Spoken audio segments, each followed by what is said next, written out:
G'day and welcome back to the Aussie Sports Show. Today being our intro to the NBA on the channel.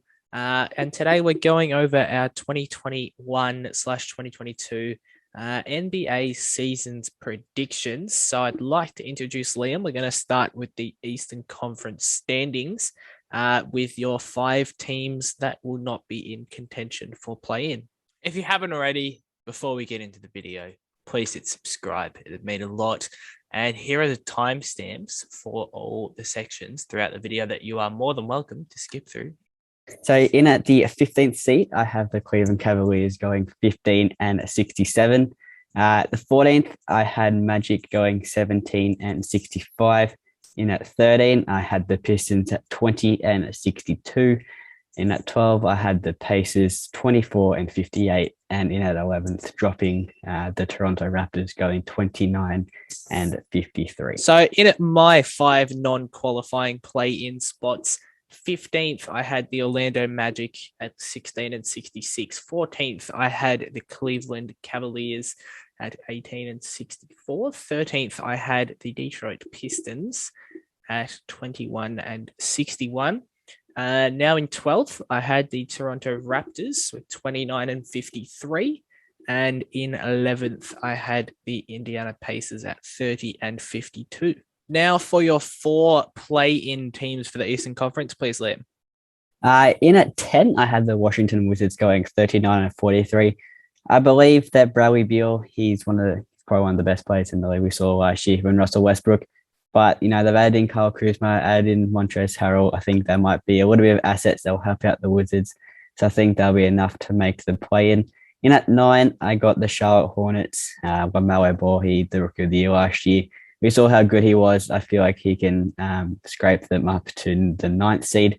In at 8, I had the Chicago Bulls. All the assets added this year: Lonzo Ball, DeRozan, Caruso, to pair with Vucevic. I feel like they can make the play in this playoffs this year, but I don't think they'll jump too high. I think they'll stick to the lower end of the top 8. In at 7, I had the New York Knicks. Julius Randle, Evan Fournier, Kemba Walker. They're going to pretty much a big three to pair with Mitchell Robinson. I feel like they'll fit nice and tightly with the 7th seed. I don't think they can jump up into the category, the Heat, the Celtics. I think the 7th seed is just about right for the New York Knicks. My four play-in teams stand as follows. The 10th spot will go to the Hornets. Once again, just missing out on that playoff spot. Even if they made the playoffs, they would have been swept anyway by either first or second.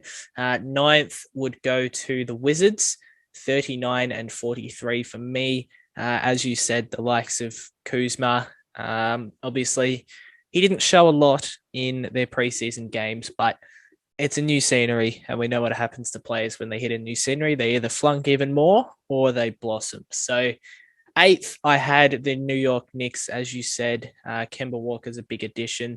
7th, I had the Chicago Bulls with a much bigger jump in record at 48 and 34.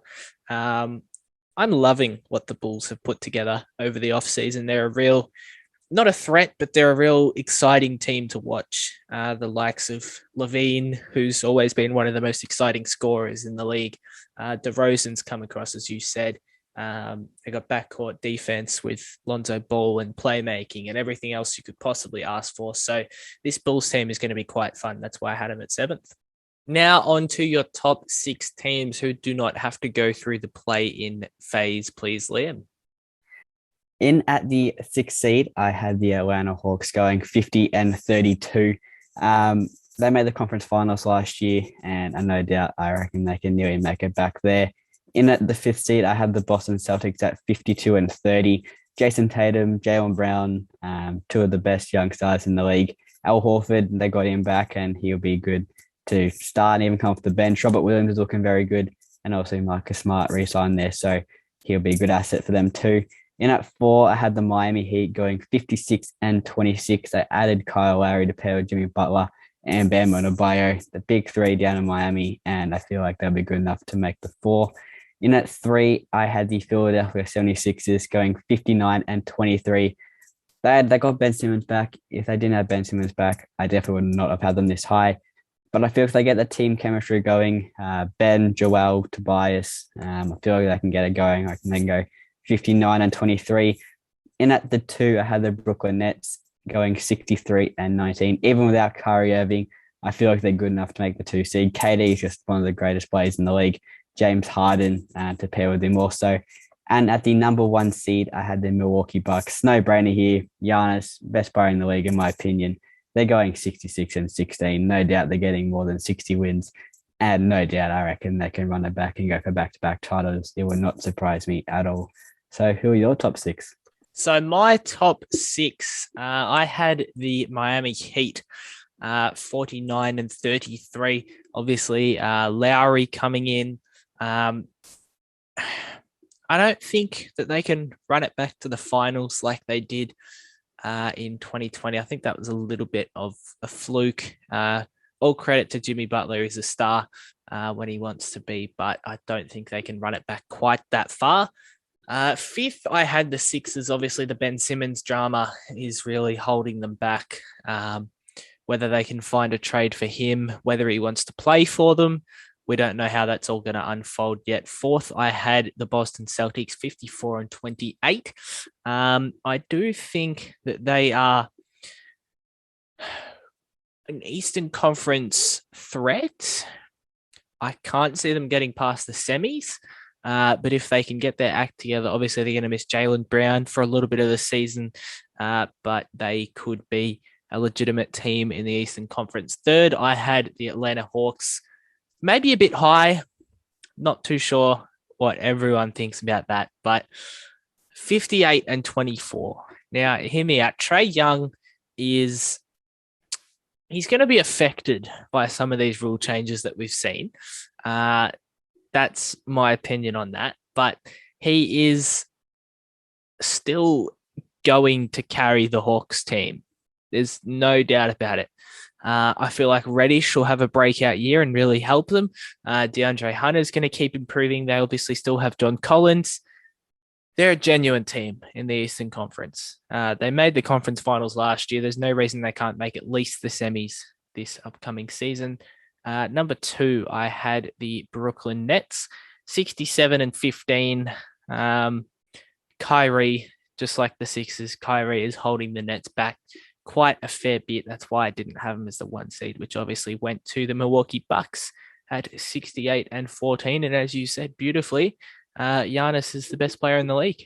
So we'll now move on to the Western Conference. Who are the 15 to 11 teams who are not going to be making the playing games for you? I had the Houston Rockets. They went from brilliant, a decent amount of success, making the conference finals a couple of times, making the semis for about 5 years straight, to what's going to be probably the worst team in the league this year. They lost everything. They had Harden, lost him. Westbrook, lost him. Chris Paul, lost him. And they're going to go 13 and 69, in my opinion. That is not a great record. It's not something you want to have on your club, but can't put it past them. 14th, I had the Spurs, 19 and 63. As I just said with the Rockets, they've lost everything as well. 13th, I had the OKC Thunder at 25 and 57. I like what they've brung. I like their pick with Giddy. He shined in the preseason. Shout out to the Aussie. And 12th, I had the Sacramento Kings, 29 and 53. And 11th, I had the New Orleans Pelicans at 33 and 49. In at 15th, I had the Houston Rockets. Again, as you said, they're going to be probably the worst team in the league. I've got them going 14 and 68. In at 14, I've got the Spurs going 17 and 65. Again, they've lost everything. They've got nothing. Probably a long rebuild for them. And at 13, I've got the Oklahoma City Thunder going 23 and 59. As you said, Josh Giddey, he's shined in preseason, and I'm sure he'll be able to do bits this season. In at 12, I had the Sacramento Kings going 29 and 53. I don't think Darren can really carry them too much. I don't think carry them up quite to the play-in yet. And at the 11th, I had the Minnesota Timberwolves going 34 and 48. Cat and Anthony Edwards. Anthony Edwards, he looked very good last year, and I'm sure he's going to keep improving. But I still think another couple of years before the Timberwolves can start their slow climb uh, up the standings and maybe into the playing game in a few years' time. Very good. Now on to my four play-in teams. I had the Timberwolves at 10, 35 and 47. They didn't do a lot. I can't say that they're a lot better than they are last season, just the fact that they'll improve. Edwards was runner-up rookie of the year. Obviously, Pat Bev has come in as a bit of a backup point guard to do the bits and pieces that they need. They don't have a lot of defense, the Timberwolves. So honestly, I can see a lineup where he's in for the closing minutes to help with their defense. Ninth, I had the Memphis Grizzlies 41 and 41. Split even record. Ja Morant is turning into one of the best point guards in the league and probably will be the best in 3 or 4 years' time. Eighth, I had the Portland Trailblazers with above a positive record at 43 and 39. Who knows what's going to happen with them, whether they decide to blow things up mid-season. Obviously, there was heaps of rumors around Dame and CJ both being traded. We'll see what happens with that. And seventh, I had the Utah Jazz at 46 and 36. I don't rate them as much as other people do, and it might be a little bit harsh, but I really don't see them as a genuine Western Conference threat. Donovan Mitchell's great. They have a lot of good role players, but personally not enough to just get them over that edge. Very good. So in at my 10th, I had the New Orleans Pelicans at 39 and 43.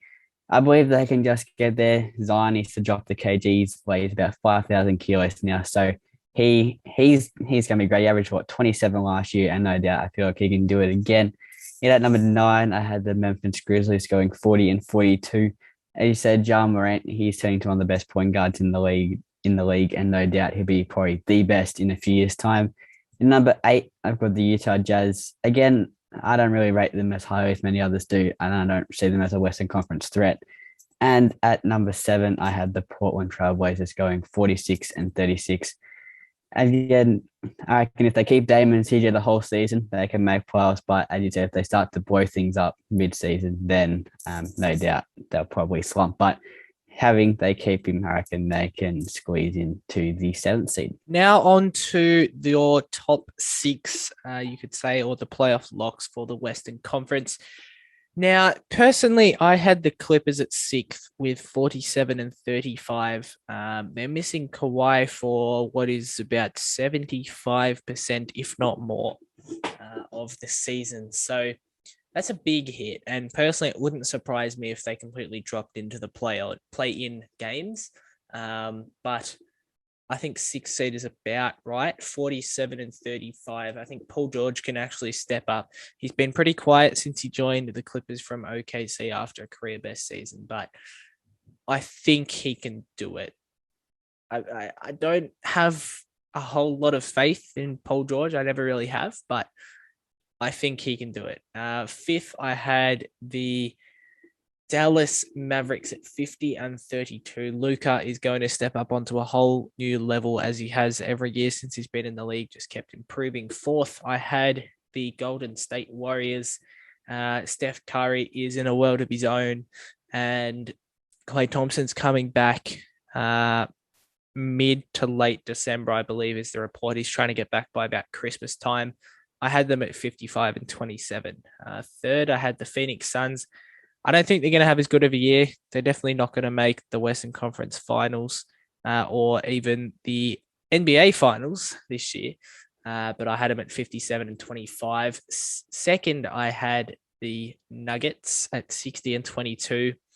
No Jamal Murray for most of the season, but Nikola Jokic he was an MVP for a reason. And I think he's going to take his game to a whole new level as well. And 1, I had the Lakers at 62 and 20. Pretty self-explanatory. AD, LeBron, Westbrook, new inclusion. They got a whole load of backup players. Veterans, they are a very, very old team, but they are definitely probably the championship favourites at this point in time.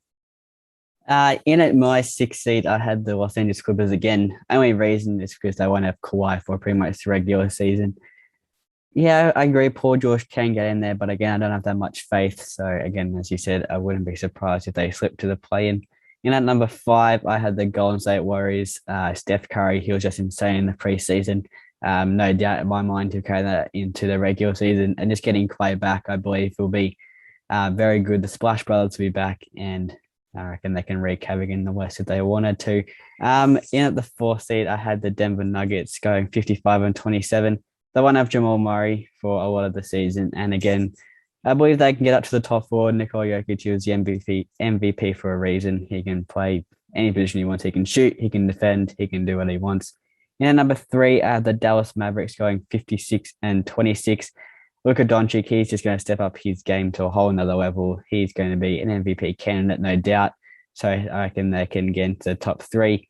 In at two, I've got the Phoenix Suns running it back again, 59-23.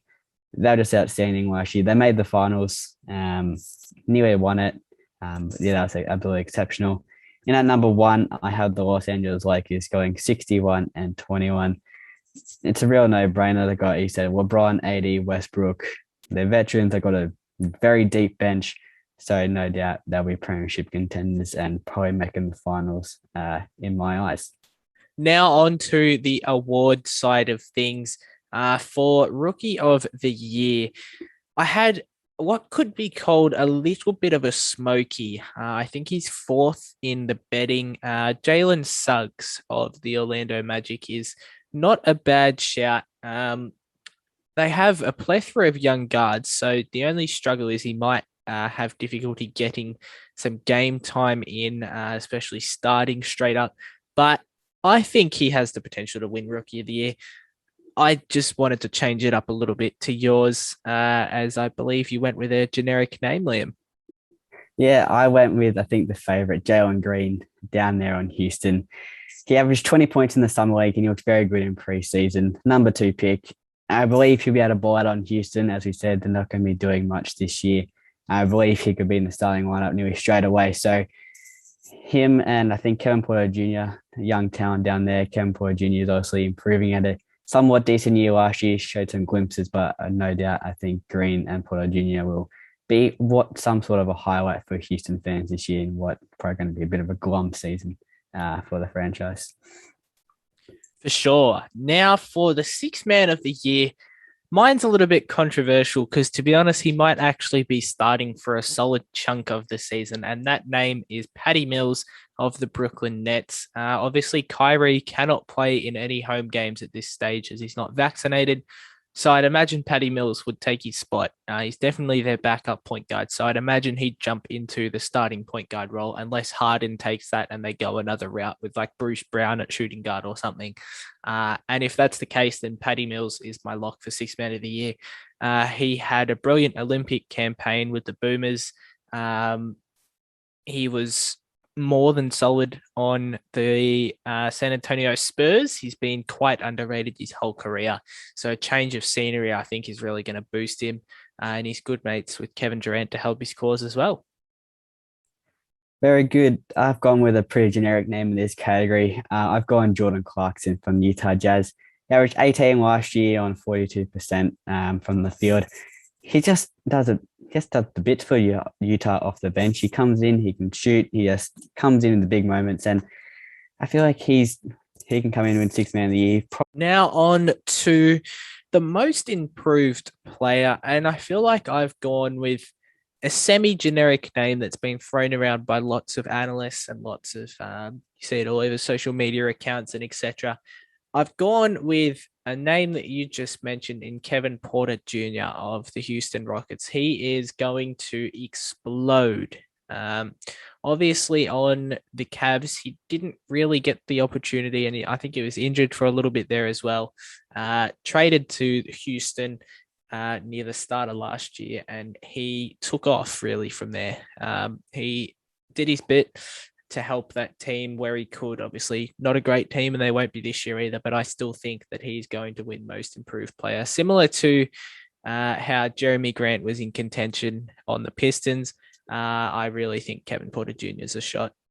So my most improved player, I've got Lonzo Ball coming across from New Orleans. His jump shot's looking smoother than ever. His 3-point range is going to go up. Averaged 14 last year and 41 from the field, and I just feel like he's just going to keep getting better. He's a great defensive player. He's probably going to have to carry near the Bulls on the defensive end, but no doubt, I feel like he can be up there for the most improved player this year. Now on to coach of the year, which generically goes to the team with the best record or the team that really blew out expectations. But personally, I'm going to go with Steve Nash of the Brooklyn Nets. They're going to have their challenges this year with Kyrie. He is a bit of a locker room disaster. He's been referred to as a locker room cancer. I won't quite go that far, but he's a bit of a locker room disaster. Wherever he goes, trouble follows. We've seen it with the Cavs, we've seen it with the Celtics, and we're now seeing it at the Nets with his vaccination status. I personally see Steve Nash winning it. It just sort of makes sense if they can still pull it together and get to, if not top seed, at least second seed within a few games. It just sort of clicks together for me. With my coach of the year, I've gone with Frank Vogel from the Los Angeles Lakers. Came across, won the championship in his first year, and I feel like the Lakers can do it again. They added Russell Westbrook. They've got LeBron James. They've got Anthony Davis. They've got the bench depth. They've got the best record in the West, in my opinion. They can make all the way to the finals. If no injuries, of course, and they don't get eliminated in the first round like they did last year. But again, I feel like he can step up. He's the man. He can do it. The Lakers can win the championship if they want to, and I'm sure they will. Injury free, no doubt they're going to be championship favorites, and I reckon they can do it all again under Frank Vogel. Now on to the MVP. Now I'm going to ask you to go first, and I want you to give me your top three candidates. So 3, 2, 1 for who is going to finish in the MVP race. So at my three, I've got Kevin Durant of the Brooklyn Nets. He's one of the best players in the league for a reason, and I believe he can run it back again. In at number 2, I've got Luka Doncic of the Dallas Mavericks. He's just going to keep improving. No doubt he's probably going to win it, if not this season, the next, or even the one after. But he's just going to keep improving on Dallas. And my MVP, you can call me basic, you can call me boring, but I can't see anyone passing Giannis. We've seen in preseason his 3-ball has absolutely gone through the roof. It looked very similar to Chris Middleton. People have said his rating, I think he shot 66% from 3 throughout preseason. And if he can do that in regular season, he's just going to absolutely dominate the competition. He's 6'11", athletic. You just can't get better than Giannis. If he can add shooting to his game, it's pretty much the one weakness you can say he has, but I feel like he's improved that. And for that reason, he is going to be my MVP of the upcoming season. Now, my top three, a smidge different. So in at 3, this is a very wild throw in. I wanted to mix it up a little bit. As you said, I will call you basic. So my third was Paul George of the Clippers. As we know, Kawhi is out the whole season. And I think he finished 3rd on his last season with the Thunder, if I'm not mistaken, before he transitioned and has been quite average ever since. PG 13% is the nickname he's been getting. So I can see him finishing 3rd in the MVP race. In second, I have Luka Doncic of the Dallas Mavericks. He is an exceptional talent. He is going to be the face of the league. And in at 1, as you said, call me basic, and I'll call myself basic for this as well. I have KD finishing 1st in the MVP race for season 2021-22. Now, a little bit of a bonus before we get into our champions predictions. Who do you think the 2 teams that meet up in the finals are going to be? You don't have to give too much of context behind it. Just who do you reckon the 2 teams will be? I've got the Los Angeles Lakers and the Brooklyn Nets both making to the finals this year. The Nets, they could have done it last year if KD didn't have humongous feet, nearly bet the Bucks. But I feel like these 2 teams, KD and Harden, even without Kyrie, I reckon they can do it. And I've got them winning in 7. I feel like this is going to go down as one of the greatest series of all time. Nets, I feel like they haven't been able to do it the last few years. Harden, he's been a bit of bad luck wherever he's been. We've seen what happened. He's on Houston, no success there. But I reckon he's going to come over to Brooklyn and they're finally going to get what they wanted when they first signed KD and Kyrie 2 seasons ago and get that championship that Brooklyn Nets fans have been long awaiting for a long period of time. I have the same as well. I think the Lakers is the best team in the league. They're going to match up with the Nets, who, as we said earlier, I think are going to finish second in the East, but I think they can beat the Bucks with all their pieces. If Kyrie's not there, this is just a different story. This blows it away. They're still an absolute powerhouse. The Nets. They can easily win the East with just Harden and Durant. They're probably in my opinion, the two best scorers in the league, or two of the top 3 or 4 at least. They can easily just win it without Kyrie. But with Kyrie, in my opinion, there's no doubt that they'll make the East a breeze. And I have the Lakers beating them in the finals, just to change it up a little bit from you. I have the Lakers in 6 games. So I think that wraps up our NBA season predictions for 2021/22. So thank you all for watching. Stay tuned for next Monday for your next NBA video as the season kicks off on Wednesday. And boy, oh boy, it is going to be a ripper of a season. So thank you all for watching and we'll catch you Monday. So yeah.